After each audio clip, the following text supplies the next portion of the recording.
आपने जो लंबी चौड़ी डिबेट लिख दी उसके अंदर, पर डिबेट का कंक्लूजन इसमें था कि पढ़ा दो, ले जल्दी जल्दी पढ़ा दो ताकि थोड़ा दिमाग के अंदर तो रहे। हालांकि मैं इधर ऑफलाइन में टाबरों को पढ़ा देता हूं, मैं कह देता हूं उनको कि भाई आपके सिलेबस में तो नहीं है, जल्दी जल्दी पढ़ लेंगे अपने लो यार, एक क्लास के अंदर कर लेते हैं, मोटी मोटी बातें तो मैं आपको बता दूं। वहां पर भी कई बच्चे होते हैं जो कहते हैं नहीं सर क्यों पढ़ा दो, सिलेबस के अनुसार चलो ना, क्या दिक्कत है आपको तो आते हैं मजे पढ़ाने में, हमारे सिलेबस बढ़ जाता है फालतू। तुम कई बार हंसता रहता हूं कि मैं लोक देवियां नहीं पढ़ा हूं, फिर वहां आरपीसी में क्वेश्चन आता है कि कौन सी लोक देवी का गीत सबसे लंबा है। आप कहो कि लोक देवियां तो सिलेबस में नहीं है, क्यों पूछ लिया। आरपीसी के हमने गीत पूछा है, लोक देवी थोड़ी पूछी है। तो चीजें आपस में गुंथी भी रहती है कई बार, तो इधर उधर से कोई क्वेश्चन बन जाता है। कोई पूछ ले लंगूरिया गीत कौन सी माता जी के गाए जाते हैं, आपको माता जी तो हमारे सिलेबस में नहीं है। अगला कहे मैंने गीत पूछा था। कोई मंदिर पूछ ले, तो फलाना मंदिर कहाँ स्थित है, इस माता जी का मंदिर कहाँ स्थित है, हम कहेंगे यार माता जी सिलेबस में नहीं थी। अगला कहे मैंने मंदिर पूछा, स्थापत्य कला तो लिखी हुई है तुम्हारी। कहने का मतलब है कि इधर उधर की कोई चीज निकल जाती है। फिर मैं कहूं ये नहीं भी निकले, कि ऐसा निकलने का प्री में हो सकता है, मेंस में तो हो ही क्या, मेंस में तो है भी नहीं सिलेबस में, पूछा भी नहीं जाए सीधा सीधा से। पर एक सवाल यह है कि क्या प्री और मेंस का सिलेबस होता है, इंटरव्यू लेने वाले वही चीजें पूछते हैं क्या कि नहीं, कुछ ही पूछ लेते हैं रैंडम उठा के, जो उनके मन में आता है वो पूछ लेते हैं। आप इंटरव्यू देने गए, आपसे पूछा कहां से हो, बीकानेर से। देशनोक में कौन सी माता जी का मंदिर है। आप ये थोड़ी कह सकते हो सर आउट ऑफ सिलेबस नहीं, सिलेबस में नहीं था प्री और मेंस के, आपने कैसे पूछ लिया। अगला करणी माता की 4 बात और पूछ ले, कि आप जहां कहीं से हो वहां की किसी माता जी की बात पूछ ले, अपने नहीं कह सकते उनको। पर इंटरव्यू में पूछते ही है, हर बार ही कोई माता जी का देवी देवता का ऐसे सवाल पूछ लेते। बुजुर्ग लोग बैठे होते हैं, आस्थावान लोग होते हैं, सारे आस्तिक होते हैं, वो यदि नहीं जानेंगे देवी देवताओं के बारे में आपसे तो कौन जानेगा, तो उधर काम आ जाता है। और फिर सिंपल मुझे कई बार लगता है कि यार मैं एंटी फेमिनिस्ट तो नहीं हूं कि मैं देवता पढ़ा दूं, संत पढ़ा दूं और देवियां नहीं पढ़ाऊं। इधर महिला विरोधी बात हुई, आरपीएससी महिला विरोधी हो सकती है, मैं महिला विरोधी थोड़ी हूं, अपने पढ़ ली जाए। तो मैं आपको 1 क्लास या हद से 1.5 क्लास लगे उनके अंदर मैं पढ़ा दूं। जिनको लगता है आउट ऑफ सिलेबस है, नहीं पढ़ना चाहिए, मत सुनना, और तो क्या कर सकते हैं, उस वीडियो का आप रहने देना। टाइम मिले तो कभी देख लेना, नहीं मिले तो अपने छोड़ देना। मैं कोशिश करूंगा कि लिमिटेड जो काम की सीधी सीधी बातें हैं वो आपको बता दूं। तो आज अपने शुरू कर लेते हैं भाई, माता जी शुरू कर लेते हैं। करणी माता से शुरू कर लिया था।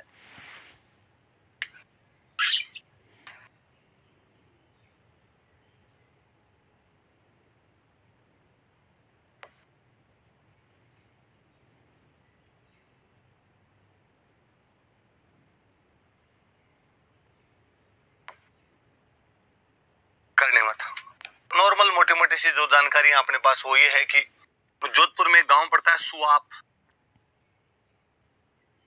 वहां सुआप के चारण परिवार में इनका जन्म हुआ था।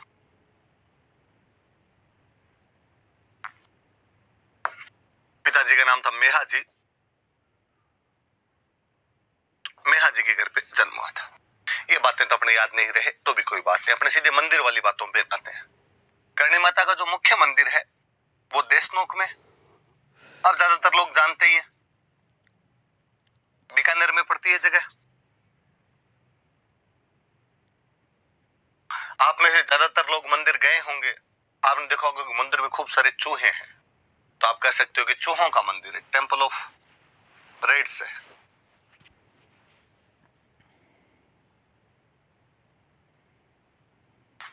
आप में से किसी के मन में आ रहा होगा कि सर चूहा मत कहो, इनको काबा होते हैं, काबा। तो भाई ये जो चूहे होते हैं इनको बोलते हैं काबा। आप में से किसी के दिमाग में ये भी आ रहा होगा कि सफेद यदि दिख जाए ना तो उससे अच्छा तो कुछ होता ही नहीं। ये लिख ले कि सफेद काबे के जो दर्शन होते हैं वो शुभ माने जाते हैं। सिंपल मोटी मोटी सी बात तो यही है करणी माता के बारे में कि वो देशनोक में उनका मंदिर है जिसे चूहों का मंदिर कहा जाता है। उन चूहों को काबा बोलते हैं और ऐसा मानते हैं कि सफेद काबा यदि किसी को दर्शन दे जाए तो उसके दर्शन शुभ होते हैं। तो भाग्यशाली व्यक्ति उसी को दर्शन देता है, वरना माता जी यूं तो जाते ही आपको दर्शन कैसे दे दे, नहीं देता सफेद काबा। कभी कोई माता जी की कभी आस्था हो, श्रद्धा हो तो उसको सफेद काबा दिख जाता है। हालांकि जब मैं ये बात बोलता हूं तो कोई स्टूडेंट वापस कहता है सर छोड़ो, अब हर बार देखा है हमने, तो जितनी बार गए हैं उतनी बार देखा है। पूरी आस्था श्रद्धा है माता जी, पूरी दया है डोकरी की अपने पे। तो मैं उनको अक्सर हंसता रहता हूं कि देखने का मतलब ये होता है कि आप मंदिर में घुसो, रास्ते रास्ते सीधे मूर्ति के सामने गए, हाथ जोड़े, परिक्रमा दी, वापस हाथ जोड़े, बाहर आ गए। इस प्रक्रिया के दौरान यदि आपको दिख गया स्वाभाविक रूप से, स्पॉन्टेनियस, उसको तो कहते हैं दिखना। ऐसे तो दिखता है वास्तव में लाखों में एक बार, आपको ऐसे तो दिखता नहीं। फिर साइड में पड़ी रहती हो कढ़ाइयां, वहां जाके घंटे घंटे खड़े हो जाते हो। फिर माता जी को जबरदस्ती दिखना ही पड़ता है कि भीड़ हो जाएगी। उसको दिखना नहीं कहते, उसको धिंगाना कहते हैं, धिंगाना। तो जबरदस्ती माँ के आगे खड़े मत आगरो जाके, आज तो दिख, तो नहीं दिखेगी तब तक जाएंगे नहीं। स्वाभाविक रूप से जिस दिन डोकरी की दया होगी अपने आप ही दिख जाएगी। तो भाई वो बात है। तो ऐसे स्वाभाविक रूप से किसी को दिखाओ तो आप भाग्यशाली लोग हो, वरना वैसे तो सबको ही दिखते हैं। मैं 100 बार गया हूँ मंदिर में, 100 बार मुझे दिखा है, पर वैसे नहीं दिखी डोकरी। एक बार मुझे हल्का सा याद आता है कि मैं मंदिर गया था और मुझे लगा कि मेरे सामने से सफेद चूहा निकल गया। वो जरूर, वो भी मुझे कई बार लगता है कि हो सकता है यार अपने मन में ही रहता है, इसलिए वो लग गया, वो सफेद नहीं हुई था, तेज गति से आगे से निकल गया था। या हो सकता है डोकरी ने थोड़ी सी झलक दिखला दी हो अपने को, बाकी यूं नहीं दिखे भाई सीधा सीधा साफ कर। कई बातें मैं जब हिस्ट्री पढ़ा रहा था करणी माता की, मैंने बताई थी कि मेहरानगढ़ किला जो था, उस मेहरानगढ़ किले की जो नींव ही करणी माता ने लगाई थी। या मेहरानगढ़ किला पढ़ेंगे तब और बता दूंगा ये बात, तो या शायद मुझे याद आता, मैंने बताई थी ये बात। बीका को बीकानेर जीतने का आशीर्वाद दिया था, इसलिए बीकानेर राठौड़ों की तो इष्ट देवी है अपने आप में। करणी माता यहाँ देशनोक में रहा करती थी। उस जगह पे एक मंदिर और बना हुआ जिसको नेहड़ी जी बोलते हैं। तो देशनोक में नेहड़ी जी का मंदिर भी है। नेहड़ी वैसे बिलोना, बिलोना बिलोना समझते होंगे आप? बिलोना करने वाली जो मुख्य लकड़ी होती है जिसके चारों तरफ हम रस्सी घुमाते हैं। एक लकड़ी तो वो जो दही में घूमती है, वो तो जेरणो, जिस लकड़ी के चारों तरफ रस्सी घूमती है, रस्सी घुमाते हैं, वो आपके नेहड़ी। तो कहते करणी माता जब यहाँ रहते तो गायें रखते थे अपने पास में, तो एक नेहड़ी जी लगाई हुई थी, नेहड़ी थी। अब तो खेजड़ी का बहुत बड़ा पेड़ है वो, एक ऐसा कहते हैं यहाँ पे वो अपना बिलोना किया करते थे। तो वहां पर ऐसा माना जाने लगा कि वो जो खेजड़ी का पेड़ है उसकी छाल यदि कोई ले जाए तो चर्म रोग ठीक होते हैं, इसलिए लोग वहां पर उसकी भी पूजा करने लगे। अब तो वहां पर एक भव्य मंदिर भी बन गया और कहा जाता है कि वहीं नीचे गुफा है जिस गुफा में करणी माता पूजा किया करते थे। और जब उस गुफा के अंदर करणी माता बैठते थे तब एंट्री बैन थी कि उनसे बिना पूछे कोई गुफा के अंदर जाएगा नहीं, कोई भी जाएगा तो उनकी परमिशन लेगा। तो आज भी जिस गुफा के अंदर जाते हैं नीचे, तो बड़े बुजुर्ग सियाने लोग हैं वो तो बाकायदा जाते हैं, तभी तक या तो गुफा की दीवारों पर यूं मारते हैं जैसे नोक कर रहे हो भाई हम आ रहे हैं, और वरना वो गांव वालों को मिस कॉल देने का सीधा सा तरीका है खंखारे की अंदर घुस जाओ अपने। तो यंग पीढ़ी है जो इन बातों को जानती नहीं, फटाफट उसके अंदर सीधे सीधे घुस जाती है। मुझे लगता है गलत है यार, जब माँ का मना किया हुआ सीधे नहीं आना, नहीं घुसना चाहिए। तो आप कभी जाओ उस गुफा के अंदर तो बाकायदा नोक करके जाना या खंखारे करके जाना, ताकि माँ नाराज नहीं हो। ये नेहड़ी जी वाले मंदिर के अंदर है। करणी माता खुद टेमड़े राय माता जी की पूजा किया करती थी, टेमड़े राय माता जी की भक्त थी। तो देशनोक में टेमड़े राय माता जी का मंदिर भी है, टेमड़े राय जी मंदिर भी है। आप में से यदि कोई इस मंदिर में गया होगा तो अच्छी बात है, नहीं गया तो जाना कभी आप मंदिर में। देशनोक गांव के अंदर टेमड़े राय माता जी का मंदिर है। करणी माता खुद उन टेमड़े राय माता जी की पूजा करती थी और वहां पे माता के डे टू डे की वस्तुएं रखी हुई। ऐसे करणी माता के पास तो संदूक था, वो उस मंदिर में रखा हुआ है। करणी माता की शादी का तोरण रखा हुआ है। करणी माता का त्रिशूल वहां पर रखा हुआ है। आप उन चीजों को फील कर सकते हैं। यदि आप मानते हैं उन चीजों को, यदि आस्था रखते हैं माता जी में, तो पॉजिटिव वाइब मिलती है आपको वहां से, तो आप ये किया जा सकता है। तो ये थोड़ा याद रखना। तो करणी माता सुआप में चारण परिवार मेहा जी के घर पे पैदा हुए। देशनोक में इनका मुख्य मंदिर है, इसे चूहों का मंदिर कहते हैं। चूहों को काबा कहते हैं। सफेद काबे के दर्शन शुभ माने जाते हैं। देशनोक में नैडी जी का मंदिर भी है, जहाँ करणी माता खुद रहती थी। देशनोक में तेवड़े राय माता जी का मंदिर भी है, जिसके लिए कहा जाता है कि वहां उनकी पूजा करणी माता खुद किया करते थे। कहते करणी माता 151 साल जिंदा रहे थे। 151 साल की होकर मरे थे। अक्सर ऐसा माना जाता है कि यदि 100 साल के बाद कोई आदमी जिंदा रहता है तो बाल यदि सफेद हो जाए तो बाल वापस काले हो जाते हैं। बाल यदि गिर जाए तो आपके बाल वापस आने लग जाते हैं। दांत वापस आ जाते हैं लोगों के। तो कहते थे महिलाओं की दाढ़ी आ जाती, तो करणी माता की दाढ़ी आ गई थी। इसलिए करणी माता की जो फोटो भी मिलेगी आपको, तो उनमें चेहरे पे दाढ़ी मिलेगी उनको। तो करणी माता को दाढ़ी वाली डोकरी कहते हैं। डोकरी मतलब तो बुढ़ी महिला होगी, दाढ़ी आ गई थी उनके, तो दाढ़ी वाली डोकरी। तो कोई पूछेगा भाई कौन सी माता जी को दाढ़ी वाली डोकरी कहा जाता है, तो करणी माता को दाढ़ी वाली डोकरी कहा जाता है। अक्सर मैं क्लास में जब बच्चों को पढ़ाता हूं तो कई बार बच्चे हंसने लग जाते हैं, तो दाढ़ी आ गई, दाढ़ी आ गई। मुझे लगता है यार बच्चे शायद जानते नहीं इन चीजों को, या आधुनिकता में हम कई चीजें छोड़ गए पीछे। बाकी आज भी गाँव में जिन महिलाओं के से चेहरे पे बाल आ जाते हैं, दाढ़ी वाली जगह बाल आ जाते हैं, गांव में ऐसा माना जाता है कि उनके अंदर देवीय अंश है, डिवाइन पार्ट है उनके अंदर कहीं ना कहीं, इसलिए इनके ऐसे बाल आए हैं, दाढ़ी के बाल आए हैं। ऐसा कहते करणी माता के थे, तो करणी माता वो माता जी के रूप में पूछते हैं। चमत्कारिक महिला थी, दाढ़ी वाली डोकरी कहा जाता है। चील, सफेद चील जो होती है वो करणी माता का प्रतीक मानी जाती है। लोकल भाषा में उस पक्षी को बोलते हैं सांवली। तो सांवली कह दो या चील कह दो, ये करणी माता का प्रतीक है।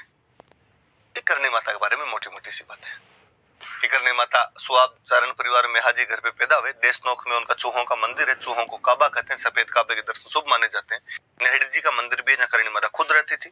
तेमड़े राय माता जी का मंदिर है, जहाँ पर करणी माता उनकी पूजा किया करती थी। दाढ़ी वाली डोकरी कहा जाता है, और सांवली उनका प्रतीक माना जाता है। चील, ईगल, ईगल जो बर्ड होता है उसको कहते हैं। और ले लेते हैं अपने जीण माता।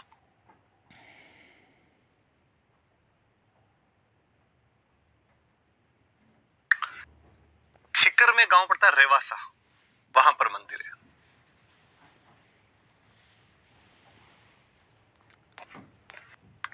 रेवासा सिक्कर के अंदर इनका मंदिर बना हुआ है।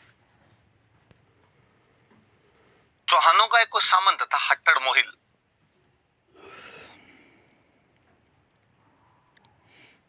उस हट्टड़ मोहिल ने इस मंदिर का निर्माण करवाया था। मोहिल चौहानों की एक ब्रांच ही होती है।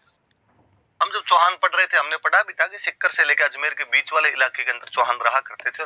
पृथ्वीराज फर्स्ट जो राजा था उसका ये सामंत था, हट्टड़ मोहिल। उसने इस मंदिर का निर्माण करवाया था। और कहते हैं यही नहीं, इस मंदिर के पास में जीण माता के भाई हर्ष का मंदिर भी बना हुआ है। पास वाली पहाड़ी पे हर्ष का मंदिर भी। ऐसा कहते हैं कि चौहान राजा जो गुवक हुआ था, गुवक के शासनकाल के आसपास में इस हर्ष वाले मंदिर का भी निर्माण करवाया गया था। ऐसा माना जाता है कि जीण और हर्ष दो भाई बहन थे, आपस में बहुत ज्यादा प्यार था दोनों के अंदर। मम्मी पापा की अर्ली एज में डेथ हो गई थी। दोनों भाई बहन साथ में पले बढ़े, संघर्ष किया। कालांतर में हर्ष की शादी हो गई। एक दिन जीण माता और हर्ष की वाइफ ननंद भौजाई दोनों कुएं से पानी लाने के लिए जा रही थी। रास्ते में दोनों में डिबेट हो गई इस बात पर कि हर्ष ज्यादा प्यार किससे करता है। जीण माता का ऑब्वियसली मेरे से करता है, मेरा भाई है, इतने सालों से हम साथ रहे हैं। हर्ष की वाइफ हंसी और उसने कहा कि कुछ गलतफहमियां समय रहते दूर हो जाए तो ठीक रहता है, वरना बाद में दुख होता है जी।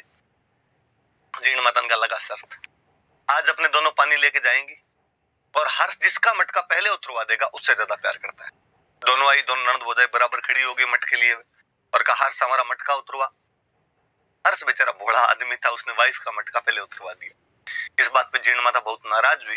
गांव छोड़कर यहाँ पे रेवासा में पहाड़ी पर आकर बैठ जाती है। हर्ष पीछे पीछे मनाने के लिए आता है, नहीं जाती जीण माता, तो वो भी पास वाली पहाड़ी पर बैठ जाता है। दोनों भाई बहन यही तपस्या किया करते थे। कालांतर में उनके यहीं पर मंदिर बना दिए गए। तो जीण और हर्ष दोनों के पास पास में वही मंदिर बने हुए। चौहानों ने ये मंदिर वगैरह बनवाए, तो जीण माता चौहानों की इष्ट देवी है। चौहानों की इष्ट देवी है जीण माता।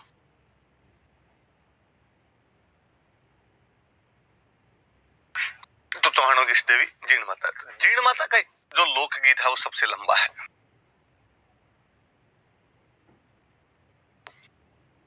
2010 वाले हमारे प्रीलिम्स में क्वेश्चन था कि कौन से लोक देवी देवता का गीत सबसे लंबा माना जाता है, तो जीण माता का जो लोक गीत है वो सबसे लंबा माना जाता है। ऐसा कहते हैं एक बार औरंगजेब ने ये मंदिर तोड़वाने के लिए अपनी सेना लेके आ गया था। जब मंदिर तोड़ने के लिए ऊपर जा रहे थे तभी मंदिर से मधुमक्खियां निकली खूब सारी, औरंगजेब की सेना पर छा गई। औरंगजेब के सैनिकों को काट काट के बालाजी बना दिया।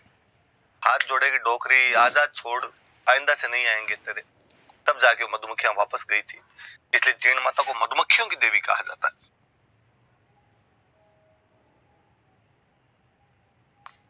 कि जीण माता मधुमक्खियों की देवी है। तो औरंगजेब इस चमत्कार से प्रभावित हुआ या डरा, कुछ ही मानो, और औरंगजेब ने माता जी के मंदिर के अंदर छत्र चढ़ाया था। मूर्ति के ऊपर जो छतरी सी लगी होती है तो कहते हैं वो छत्र औरंगजेब चढ़ा के गया था। औरंगजेब ने यहाँ पे छत्र ऑफर किया और छत्र चढ़ाया था।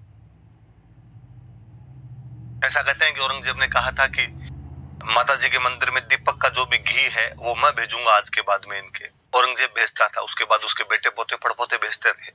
बाद में जब अंग्रेज दिल्ली आ गए थे वो भेजते रहे, और कहते हैं आज दिन तक जो इंडियन सेंट्रल गवर्नमेंट है वो ये दीपक का घी भेजती है। ये जीण माता के दीपक का घी जो है वो केंद्र सरकार के द्वारा भेजा जाता है। याद रखना थोड़ी बात है। जीण माता का मंदिर रेवासा सीकर में है। पृथ्वीराज प्रथम के सामंत हट्टड़ मोहिल ने निर्माण करवाया था। पास की पहाड़ी पर इनके भाई हर्ष का मंदिर भी बना हुआ है। जीण माता चौहानों की इष्ट देवी है। इनका लोकगीत सबसे लंबा है। मधुमक्खियों की देवी कहा जाता है। औरंगजेब ने इनके मंदिर में छत्र चढ़ाया था और केंद्र सरकार इनके दीपक का घी बेचती है, ऐसा माना जाता है। एक माता जी सकराय माता, झुंझुनू में एक जगह पड़ती है उदयपुर वाटी। झुंझुनू में पड़ता है उदयपुर वाटी। वहां पर इनका मंदिर बना हुआ है। कहते हैं एक बार इस क्षेत्र में बहुत भयंकर अकाल पड़ गया, लोगों के खाने के लिए कुछ नहीं बचा। लोगों ने हाथ जोड़े कि डोकरी सकराय माता, खाने पीने का कुछ प्रबंध तो कर। तो माता जी ने इस क्षेत्र में साग सब्जियां उत्पन्न कर दी थी। साग सब्जियां उत्पन्न कर दी, इसलिए इन माता जी का एक नाम और पड़ गया, शाकंभरी माता। तो इनको सकराय माता भी कहते हैं और इनको शाकंभरी माता भी कहते हैं। तो कोई कहे कि सकराय माता को शाकंभरी माता क्यों कहा जाता है, क्योंकि उन्होंने साग सब्जियां उत्पन्न कर दी थी, इसलिए उनको क्या बोला जाने लगा, शाकंभरी माता भी कहा जाने लगा। और बात ये भी भाई चौहानों की इष्ट देवी है। मैंने बताया था इष्ट देवियां कितनी भी हो सकती है, चौहानों की इष्ट देवी है। ये खंडेल वालों की कुल देवी है। जो खंडेलवाल होते हैं उनकी कुल देवी है।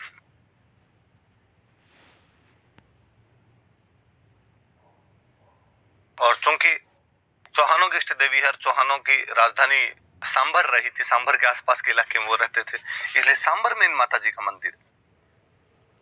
तो उदयपुर वाटी के अलावा कहाँ कहाँ मंदिर बने हुए हैं तो ध्यान रहे तो सांभर के अंदर बना है, तो जयपुर में। एक यूपी में जगह पड़ती है सहारनपुर। कहा सहारनपुर में भी इनका मंदिर। 2013 के प्रीलिम्स में क्वेश्चन था कि सकराय माता का मंदिर कहाँ बना हुआ है। सांभर में एक प्रसिद्ध देवी का मंदिर है, वो देवी कौन सी है, तो सकराय माता है, शाकंभरी माता है। 4-5 बातें हैं। इस सकराय माता को शाकंभरी माता भी कहते हैं क्योंकि इन्होंने अकाल के समय साग सब्जियां उत्पन्न कर दी थी। उदयपुर वाटी झुंझुनू में मंदिर है। चौहानों की इष्ट देवी और खंडेल वालों की कुल देवी है। सांभर जयपुर के अंदर मंदिर है, सहारनपुर यूपी में भी मंदिर। वैसे मुख्य मंदिर उदयपुर वाटी वाला है। चौहानों की बात चली तो मैं एक देवी और पढ़ाऊं, आशापुरा माता। वैसे जहां तक याद आता है, मैं जब चौहान पढ़ा रहा था मैंने थोड़ी बहुत बातें बताई थी इनकी, फिर भी मैं और बता दूं। आशापुरा माता का मंदिर या तो पाली के अंदर जगह पड़ती है नाडोल, वहां पर इनका मंदिर बना हुआ है। जालोर में एक जगह पड़ती है मोदरा, वहां पर इनका मंदिर बना हुआ। नाडोल वाले मंदिर की तो मैंने शायद बात भी की थी। ये आशापुरा माता ही चौहानों की कुल देवी है। और केवल चौहानों की कुल देवी नहीं है, ये जो बिस्सा ब्राह्मण होते हैं उन बिस्सा ब्राह्मणों की भी कुल देवी है।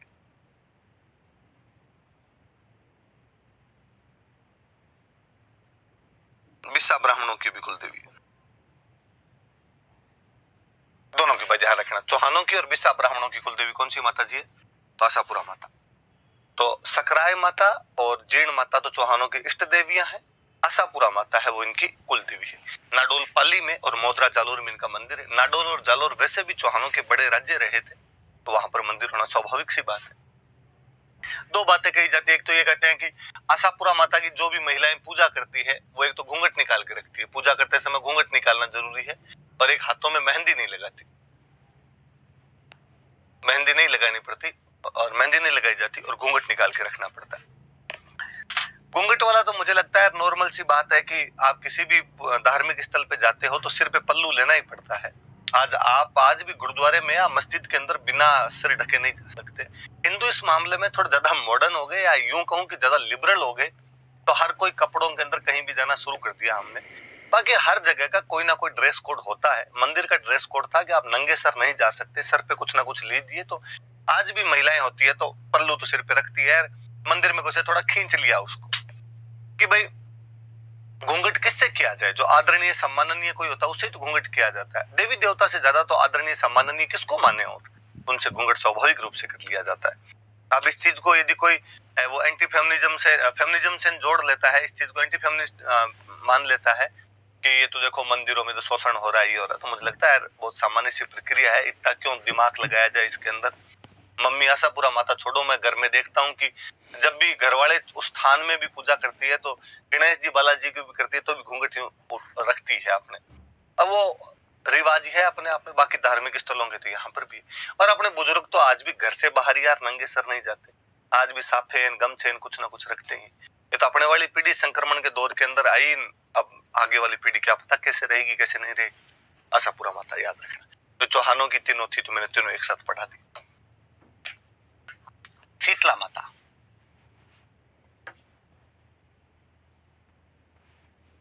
शीतला माता से पहले मैं एक पढ़ूं केला देवी। केला देवी पढ़ूं पहले।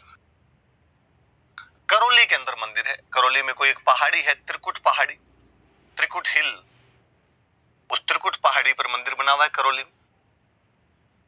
मैंने जब हिस्ट्री पढ़ाई थी तब मैंने बताया था करौली के अंदर जादौन राजवंश है, तो वो जो जादौन डायनेस्टी है उसकी कुल देवी है, जादौनों की कुल देवी है कौन? तो जो केला देवी है वो जादौनों की कुल देवी है।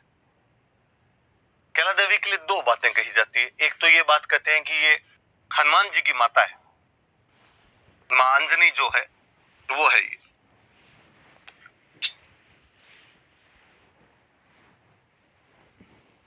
हनुमान जी की माता है। यह ऐसा माना जाता है कि ये भगवान कृष्ण की बहन है।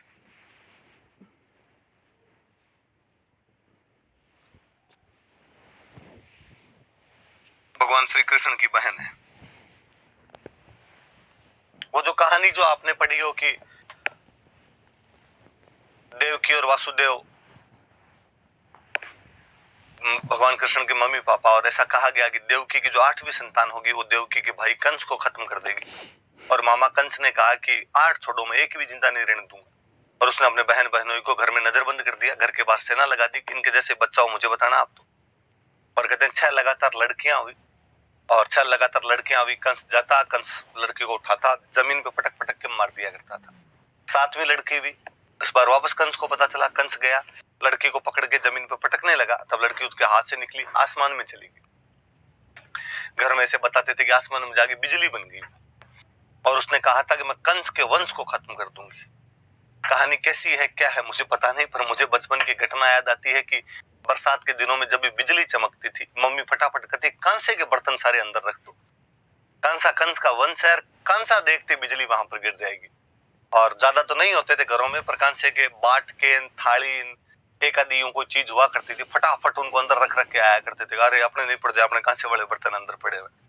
ऐसा कहते हैं कि वो जो भगवान कृष्ण की 7वीं बहन थी वो केला देवी है। कई लोग मानते हैं कि नहीं ये हनुमान जी की माता है। इनके जो भक्त होते हैं उनको लंगूरिया कहते हैं, इसलिए भक्तों द्वारा जो गीत भी गाए जाएंगे वो गीत कैसे हो जाएंगे? लंगूरिया गीत हो जाएंगे। लंगूरिया वाले से मुझे लगता है कि हनुमान जी की मम्मी है भाई ये। कि वो लंगूर वाला शब्द इसी वजह से कोई आया होगा इस चक्कर के अंदर ही, मां अंजनी रहे होंगे ये कहीं ना कहीं। वैसे तो प्रत्येक जो माता जी होते हैं उनके साल में 2 बार मेले लगते हैं, कि 2 नवरात्रे आएंगे चैत्र में आश्विन में, तो दोनों बार आपके मेले लग जाएंगे। पर इन माता जी का चैत्र वाले नवरात्रों में मेला लगता है, चैत्र शुक्ल अष्टमी को मेला लगता है। मुझे याद है एक बार किसी एग्जाम में क्वेश्चन था, इनमें से किस देवी देवता का मेला वो साल में एक ही बार लगता है, तो केला देवी का है भाई, ये चैत्र शुक्ल अष्टमी को लगता है। बाकी सब माता जी के जो मेले हैं 2 बार लग जाए, इन माता जी का मेला जो है 1 बार लगता है, चैत्र शुक्ल अष्टमी को ही लगता है। केला देवी का जो मंदिर है इनके ठीक सामने एक इनके कोई भक्त हुए थे, बोहरा भक्त, उन बोहरा भक्त की छतरी बनी हुई है, बोहरा भक्त की छतरी है। और ऐसा मानते हैं कि वहां बोहरा भक्त की छतरी पे यदि छोटे बच्चों को लेके आओ और यदि वो बच्चे बीमार हो तो उनकी बीमारियां दूर हो जाती। केला देवी अरे जालोर लिख दिया मैंने गलती से, करौली भाई, करौली। करौली की त्रिकुट पहाड़ी पर केला देवी का मंदिर बना हुआ है। जादूनों की कुल देवी है, इन्हें हनुमान जी की माता अथवा भगवान कृष्ण की बहन माना जाता है। इनके भक्तों को लंगूरिया कहा जाता है, इनके भक्तों द्वारा लंगूरिया गीत गाए जाते हैं। वर्ष में 1 बार चैत्र शुक्ल अष्टमी को इनका मेला लगता है। इनके मंदिर के सामने बोहरा भक्त की छतरी है, वो ऐसा माना जाता है कि वहां पर छोटे बच्चों को लाया जाए तो उनकी बीमारियां दूर हो जाए। ये केला देवी। अब मैं शीतला माता बताता हूं। शीतला माता के बारे में वैसे मैंने 1-2 बातें आपको बताई थी। क्या बात बताई थी? तो एक बात मैंने ये बताई थी शीतला माता के बारे में कि शीतला माता का मंदिर चाकसू के अंदर है, चाकसू जयपुर में मंदिर है। फिर मेरी 1-2 बात बताई हुई कि माधो सिंह प्रथम जयपुर के राजा थे, उन्होंने चाकसू में इस मंदिर का निर्माण करवाया था। मैं जब अभी त्योहार पढ़ा रहा था तब मैंने वापस कहा था कि चैत्र कृष्ण अष्टमी को इनका मेला लगता है, चैत्र कृष्ण अष्टमी को इनका मेला लगता है, चाकसू के अंदर ही मेला लगता है इनका। मैंने बताया था कि इसको हम बास्योड़ा कहते हैं, ठंडा भोजन किया चढ़ाया जाता है माता जी के, तो बास्योड़ा हो गया अपने आप में। ये 2-3 बातें तो बताई हुई है मेरी आपको। शीतला माता का जो वाहन है वो गधा होता है। गरीब माता जी इस मामले में थोड़ी, तो इनका वाहन गधा है, इसलिए ये जो चैत्र कृष्णाष्टमी वाला मेला है ये गधों का मेला है।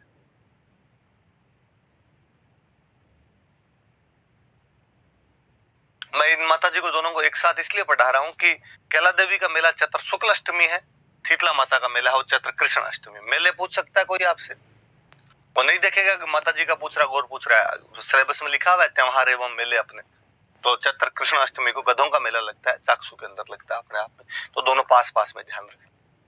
छोटे थे तब मेरा वो एक जोक सुना हुआ है कि एक बार कोई फौजी था, राजा की सेना में था, राजा की सेना में घुड़सवार फौजी होते, कैवलरी सोल्जर हुआ करते सारे। उस फौजी का घोड़ा मर गया, घोड़ा मर गया, राजा निकाल के भाग गया, नया घोड़ा ला तो सेना में आ जाना, वरना सेना में क्यों रखें तेरे को।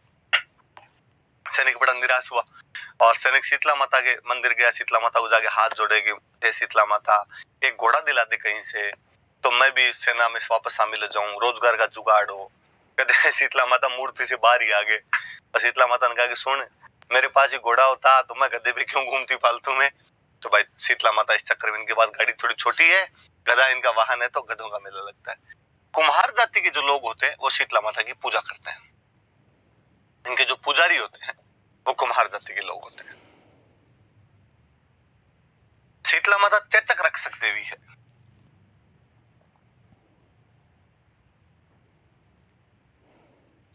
चेचक रक्षक देवी है। चेहरे पे वो दाने दाने हो जाते थे पहले, जैसे स्मॉल पॉक्स गांव में बोलते माता। ओमपुरी के चेहरे पे यदि आपने दाग देखे तो चेचक के दाग थे, तो कहते हैं भाई आप शीतला माता की पूजा करते हो तो आपकी चेचक नहीं होती, तो चेचक रक्षक देवी है। जिन महिलाओं के बच्चे नहीं होते तो वो महिलाएं संतान प्राप्ति के लिए भी शीतला माता की पूजा करती है, कि बांझ महिलाएं संतान प्राप्ति के लिए शीतला माता की पूजा करें। तुम बांझन को पुत्र देत, निर्धन को माया वाली बातें सब जगह लागू होती है, पर वो शीतला माता पे भी। तो मुझे लगता है यार शीतला माता अपने टाइम की अच्छी गायनोलॉजिस्ट रही होगी, स्त्री रोग विशेषज्ञ रही होगी, इसलिए बांझ महिलाएं संतान प्राप्ति के लिए शीतला माता की पूजा कर ले। एकमात्र देवी है जिनकी खंडित मूर्ति की पूजा की जाती है, कि मूर्ति खंडित है। ऐसा कहा जाता है कि जोधपुर में कोई एक राजा थे और वो शीतला माता को बहुत ज्यादा मानते थे। उनके बेटे के चचक हो गई थी, तो राजा गुस्सा आया और उन्होंने मूर्ति फेंक दी थी। मूर्ति फेंक दी तो मूर्ति खंडित हो गई। बाद में जयपुर वाले लाए थे, इन्होंने लाके यहाँ पे स्थापित वगैरह करवाई थी। ऐसी कहानियां है। तो ये खंडित मूर्ति की पूजा होती है। फिर और कहते हैं कि मूर्ति भले ही खंडित है, माता जी भले ही खंडित है, लेकिन आपको अखंड रखती है। अखंड मतलब आपके चेहरे पे दाग नहीं होने देती, वरना वो माता के दाग हो गए तब तो यूं आप अखंड हो। आप अखंड कैसे रहे? आप तो खुद ही खंडित हो गए। तो माता जी खंडित है पर आपको अखंड रखती है, आपको खंडित होने नहीं देती है। तो शीतला माता का चाकसू जयपुर के अंदर मंदिर है। चैत्र कृष्ण अष्टमी जिसको हम बसुड़ा के नाम से जानते हैं, यहाँ पर गधों का मेला लगता है। कुम्हार जाति के लोग इनकी पूजा करते हैं। इनका वाहन ही गधा है। एकमात्र देवी है जिनकी खंडित मूर्ति की पूजा की जाती है। और एक क्या बताया, चेचक रक्षक देवी है और बांझ महिलाएं जो है वो संतान प्राप्ति के लिए इनकी पूजा करती है। ये दोनों मेले, एक चैत्र कृष्ण अष्टमी का, एक चैत्र शुक्ल अष्टमी का, ध्यान रखना। एक ब्राह्मणी माता,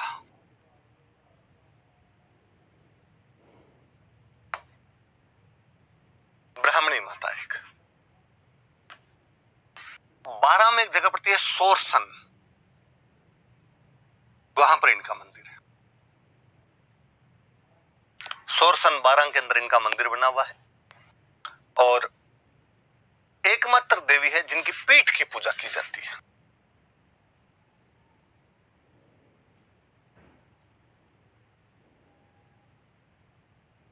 एकमात्र देवी जिनकी पीठ की पूजा की जाती है। कहते हैं को सेठ था, सेठ इनकी पूजा बहुत ज्यादा किया करता था। एक बार सेठ जी बाहर गए तो घर वालों कह गए आप पूजा पाठ करना। सेठ जी के बेटे की जो वाइफ थी वो पूजा किया करती थी, पर वो तंग आ गई 2-3 दिन। उसने क्या है, डेली डेली अगरबत्तियां करो।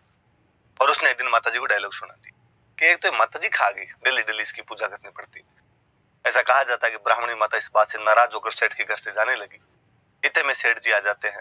सेठ जी का घर में अगले वाले गेट से घुसना वार, माता जी पीछे वाले गेट से निकल रहे थे और सेठ ने उनको कहा कि माता जी रुक जाओ, ऐसे मत करो, आप जाओ मत। तो माता जी जहां थे वैसे वैसे रुक गए। तो घर की तरफ उनकी पीठ ही थी, तो बाद में उस पीठ की पूजा करने लग गए थे वो। ऐसी कहानियां, ऐसी बातें कही जाती है। माघ शुक्ल सप्तमी को मेला लगता है और ये भी गधों का मेला होता है। इसलिए दोनों माता जी साथ साथ में इसलिए बैठा दी, तो दोनों के, शीतला माता के और ब्राह्मणी माता के, दोनों के गधों का मेला लगता है। और दोनों में आप देख लो, वो एकमात्र देवी जिनके खंडित मूर्ति की पूजा होती है, ये एकमात्र देवी जिनकी पीठ की पूजा की जाती है, बैक की पूजा की जाती है। तो दोनों में एकमात्र वाला लफड़ा भी है। दोनों में गधों का मेला भी लगता है। माघ शुक्ल सप्तमी को लगता है। जब आप माघ शुक्ल सप्तमी याद करो तो आपको जसनाथ जी महाराज वाले मेले भी याद आने चाहिए। जब हमने पढ़ा था कि चैत्र शुक्ल सप्तमी, आश्विन शुक्ल सप्तमी और माघ शुक्ल सप्तमी को उनके मेले लगते हैं, तो वो बात भी याद रखना भैया। ये ब्राह्मणी पढ़ी, ये हमने मेला कब पढ़ा? माघ शुक्ल सप्तमी। तो मैं कहूंगा कि जयपुर में एक छींक माता है, जयपुर के अंदर, ये गोपाल जी के रास्ते में मंदिर है। और उन माता जी का जो मेला है वो भी माघ शुक्ल सप्तमी को लगता है।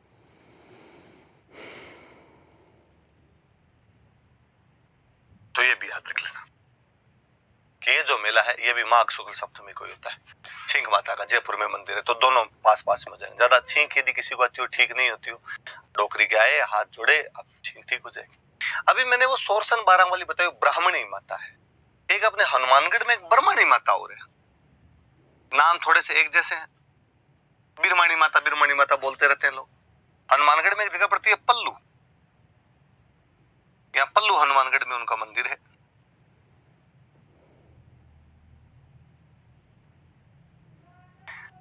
यहाँ पे ब्राह्मणी माता की तो मूर्ति है, कालिका माता की मूर्ति भी इसी मंदिर के अंदर, कालिका माता की मूर्ति भी। ये दो बात बताऊं मैं आपको, हम हमारी देवियों के 2 रूप मानते हैं। एक तो देवियों का होता है रुद्र रूप, एक देवियों के होते हैं सौम्य रूप। रुद्र रूप मतलब खप्पड़धारिणी, संहार करने वाली, महिषासुर मर्दिनी, लड़ाई करने वाली, मार काट मचाने वाली देवियां, दुर्गा, चंडी, कालिका, ये सब माताएं। मतलब नाम लेते अपने को लगता है अब तलवार ले गई दुश्मनों को काट देगी। एक कई माताओं का नाम लेते आप, लक्ष्मी, लक्ष्मी का नाम लेते हो, आपको लगता है कि लक्ष्मी के हाथ में तलवार भी हो सकती है? नहीं, आपको पैसे वैसे देने वाली माता, अपने विद्या की माँ वाक देवी सरस्वती। कभी लगता है आपको कि सरस्वती के बकरा चढ़ा दो? नहीं, आपको हिंसा टाइप वाली देवी लगती थी। मतलब ये माता जी के सौम्य रूप है। पल्लू वाला मंदिर इस मामले में बड़ा विचित्र और विशिष्ट है कि यहाँ पर माता जी का एक सौम्य रूप है, एक रौद्र रूप है। ब्राह्मणी जहां पर माता जी का सौम्य रूप माना जाता है, काल का वहीं पर एक रौद्र रूप माना जाता है, और दोनों साथ है। मतलब एक तरफ किसी के बकरा चढ़े, दूसरी तरफ किसी के मखाने चढ़े, पतासे चढ़े, नारियल चढ़े। तो ये थोड़ा सा दिमाग में रखने वाली सी बात है कि एक कौन सी जगह जहां पर माता जी के सौम्य और रौद्र रूप दोनों की पूजा होती है, तो पल्लू के अंदर है, जहां ब्रह्मणी माता का मंदिर है वो पर कालका की भी पूजा की जाती है वहां पर। तो ध्यान रखना थोड़ी बातों का। और पढ़े आई माता। मैं अक्सर जब क्लास में पढ़ाता हूं तब मैं कहता हूं कि महाराष्ट्र में माता को आई कहते हैं। तो माता को आई कहते हैं, तो ये तो आई माता, तो माता इंटू माता हो गई भाई, माता की स्क्वायर हो गई, तो डबल माता है। बिलाड़ा में मंदिर है। कहां पर मंदिर बना? बिलाड़ा। सिरवी समाज के लोग रहते हैं आसपास यहाँ पे, तो सिरवी समाज की कुल देवी है। सिरवी समाज की कुल देवी है। लंबे टाइम से, प्राचीन काल से ये सिरवी समाज के लोग बिलाड़ा के आसपास रहते थे। हम मालदेव पढ़ते हैं तो नोट्स के अंदर लिखा हुआ भी होगा आपको कि मालदेव ने सिरवियों से बिलाड़ा छीन लिया था। सिरवी समाज के लोग यहाँ बिलाड़ा के आसपास रहते हैं। आई माता का मंदिर है, तो उनकी कुलदेवी है अपने आप में। आई माता के लिए कहते हैं आई माता रामदेव जी की शिष्या थे।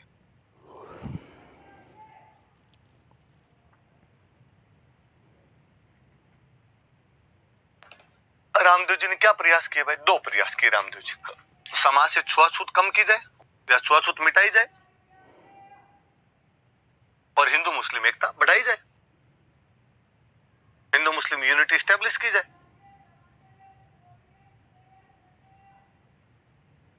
ये नोट्स आई माता ने पढ़े। तो आई माता ने भी समाज की छुआछूत को मिटाने तथा हिंदू मुस्लिम एकता को बढ़ाने का प्रयास किया था। ये चीज दिखाई भी देती है कि आई माता का जो मुख्य मंदिर होता है उसको बोलते हैं बडेर, और जो अन्य मंदिर होते हैं उनको बोलते हैं दरगाह। मंदिर को दरगाह बोल रहे हैं, इसका मतलब हिंदू मुस्लिम एकता बढ़ने वाली बात आ गई अपने आप। तो मुख्य मंदिर को तो कहते हैं बडेर, अन्य मंदिरों को कहते हैं दरगाह। ऐसा कहते हैं कि इनका जो मुख्य मंदिर है बिलाड़ा वाला, उस मंदिर में दीपक की जो ज्योति है उसे केसर टपकती रहती है, उसे केसर टपकती है मुख्य मंदिर के दीपक की ज्योति से। आप वापस मैं बात बता दूं, फिर आगे की बात करते हैं अपने। आई माता का मंदिर बिलाड़ा में है, जोधपुर में। सिरवी समाज की कुलदेवी है। मुख्य मंदिर को बडेर और अन्य मंदिरों को दरगाह कहते हैं। रामदेव जी की शिष्या थे और हिंदू मुस्लिम एकता बढ़ाने और छुआछूत कम करने का प्रयास किया था। इनका जो मुख्य मंदिर है उसमें जो दीपक है उसकी ज्योति से केसर टपकती रहती। आपको लगेगा सर ये तो अब थोड़ा ज्यादा नहीं हो रहा है, ये तो प्रैक्टिकल बात नहीं है। यूं केसर टपके तो फिर तो पुजारी जी है वो एनी टाइम बोरी लेके तैयार रहे वहां पे, केसर के बोरे भर भर के बाहर बेच दे, राजस्थान तो फटाफट अमीर बन जाए, कश्मीर बन जाए हम तो। ऐसा नहीं है। ऐसे मैं मान लो यहाँ दीपक है ना, तो ऊपर जो छत होती है उस जगह पे जाके लो टकराएगी वहां पे, तो वहां काला काला हो जाएगा। कहीं पर भी आप दीपक करोगे, लंबे टाइम तक दीपक करोगे, तो ऊपर जो छत है या जो भी सतह है उसके जस्ट ऊपर है वो काली हो जाएगी। माता जी का मंदिर बहुत पुराना है, लंबे समय से यहाँ पर वो दीपक किया जा रहा है, उसके बावजूद वो जो छत है वो काली नहीं हुई। हमेशा कहते हैं कि जो दीपक की लो है वो केसर जैसी है, उतनी पवित्र है जितनी पवित्र केसर है, इसलिए कालिक नहीं हो रही है। ये ध्यान रख लेना थोड़ा सा बात। आई माता वाली बातें मैंने बता दी आपको। फिर एक माता जी सचियाय माता।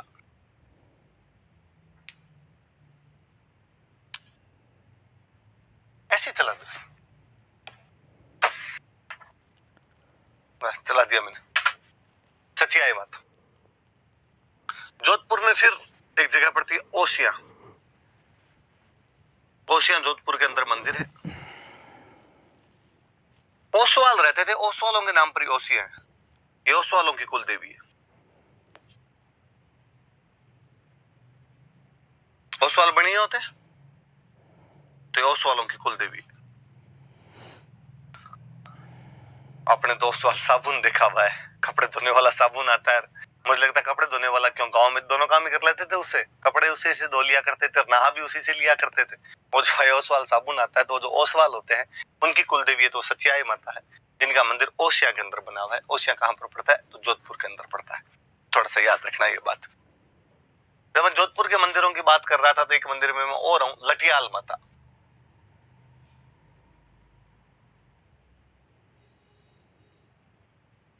फलोदी में मंदिर है।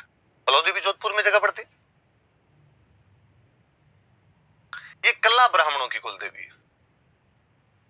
जो कल्ला ब्राह्मण्स होते हैं, बीडी कल्ला अपने मिनिस्टर है, उनकी कुल देवी है।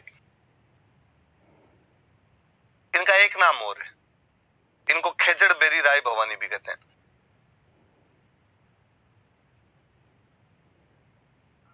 खेजड़ बेरी राय भवानी के नाम से भी जानते हैं इनको।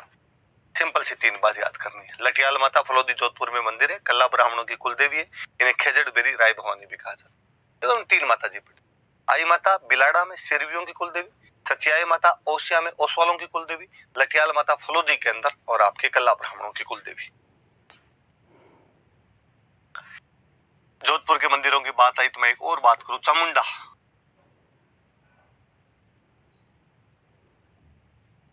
चामुंडा माता मेहरानगढ़ के अंदर मंदिर है, किले के अंदर। जोधपुर का जो राज परिवार है वो चामुंडा में विशेष आस्था रखता था। कहते हैं राठौड़ों से पहले जो यहाँ प्रतिहार हुआ करते थे वो चामुंडा को बहुत मानते थे। कालांतर में राठौड़ भी उनको खूब मानने लगे, रॉयल फैमिली तो ज्यादा ही मानते। तो यहाँ की वो घटना है कि पहले नवरात्रि के दिन यहाँ पर वो भगदड़ मच गई थी। भगदड़ में खूब सारे लोग दुर्भाग्यवश मारे गए थे। हम उस घटना को मेहरानगढ़ ट्रेजेडी या मेहरानगढ़ दुखांतिका के नाम से जानते हैं। ये घटना 30 सितंबर 2008 की है।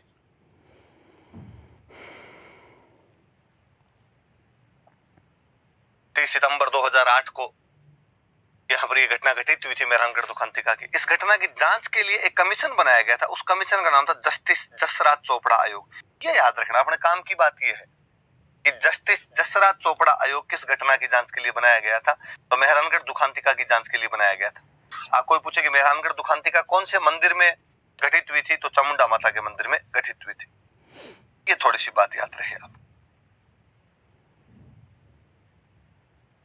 वापस देख लो, चामुंडा माता मेहरानगढ़ जोधपुर में मंदिर है, मेहरानगढ़ दुखांतिका